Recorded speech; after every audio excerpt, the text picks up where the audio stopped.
आज मैं आपको बतलाता हूं एकलव्य की गुरु भक्ति के विषय में। एकलव्य महाभारत का एक सजीव पात्र था, जो कि हिरण्यधनु नामक निषाद राज का पुत्र था तथा अपनी मेहनत, लगन, स्वयं के द्वारा सीखी हुई धनुर्विद्या तथा गुरु भक्ति के लिए अत्यंत ही प्रसिद्ध हुआ था। अपने पिता की मृत्यु के बाद उसने राज्य का शासन किया और यहाँ सिर्फ शासन ही नहीं किया बल्कि अपने ही बल पर एक नौसेना का और एक सशक्त वीर सेना का भी गठन किया। महाभारत का ही एक प्रसंग है कि एकलव्य एक बार धनुर्विद्या सीखने की जिज्ञासा से वन में द्रोणाचार्य के पास पहुंचा, जहां के द्रोणाचार्य कौरव और पांडवों के राजकुमारों को धनुर्विद्या का अभ्यास कराते थे, उनको धनुर्विद्या का दान देते थे। एकलव्य भी उनके पास पहुंचे और धनुर्विद्या का अभ्यास हेतु उन्होंने उनसे याचना की, किंतु कई जगह इस प्रकार की बात आती है कि उन्होंने उसको एक निषाद भील का पुत्र होने के कारण मना कर दिया। किंतु वास्तविकता यह है कि निषाद राज का वह पुत्र एकलव्य, जो कि हस्तिनापुर के ही शत्रु देश का सेनापति का पुत्र था, इस कारण से उन्होंने एकलव्य को धनुर्विद्या का दान देने से इनकार कर दिया था। जब द्रोणाचार्य ने धनुर्विद्या का दान देने से मना कर दिया, तब वह निराश होकर वन में चले गए।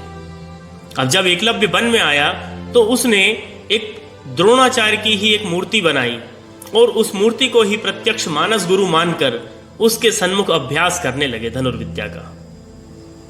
और धनुर्विद्या का जब अभ्यास कर रहे थे तब इतनी लगन और एकाग्रचित्त होने के कारण वह थोड़े ही समय में, अल्पकाल में ही धनुर्विद्या में बहुत प्रवीण हो गए। तभी क्या हुआ, कौरव और पांडवों का अपने गुरु के साथ आखेट के लिए एक वन में पहुंचे। भाग्यवश वे उसी वन में आकर पहुंच गए जहां एकलव्य विद्या का अभ्यास करता था। पांडवों और कौरवों के साथ एक कुत्ता भी था। वह कुत्ता आगे जाते जाते एकलव्य के आश्रम में पहुंच गया और एकलव्य को देखकर वह बार बार भौंकने लगा।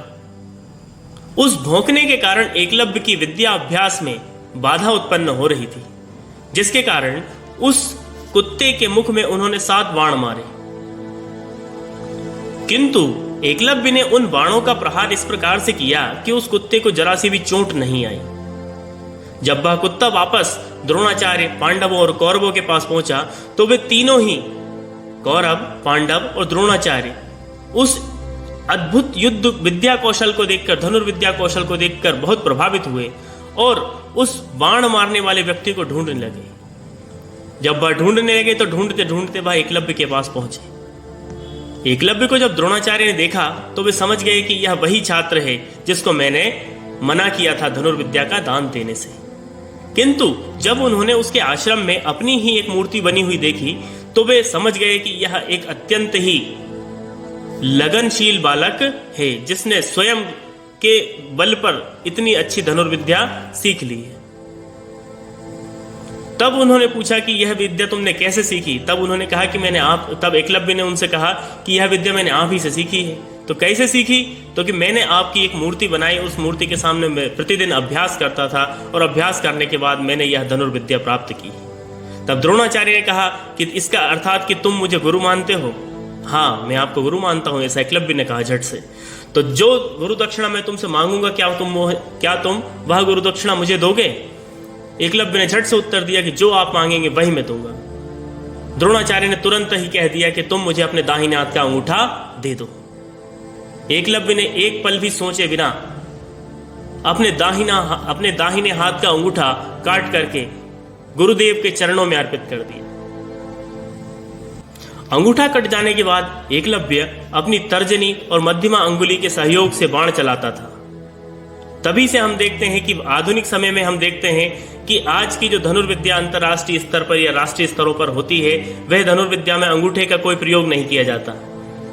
उसमें सिर्फ दोनों उंगलियों का, तर्जनी का और मध्यमा, दोनों उंगलियों का प्रयोग किया जाता है। तो इस प्रकार से आप देख लीजिए कि हम यह भी कह सकते हैं कि धनुर्विद्या का एक और कौशल द्रोणाचार्य ने एकलव्य को दे दिया था, जो कि बिना अंगूठे की सहायता से भी वह बाण चलाने में सक्षम हो चुका था।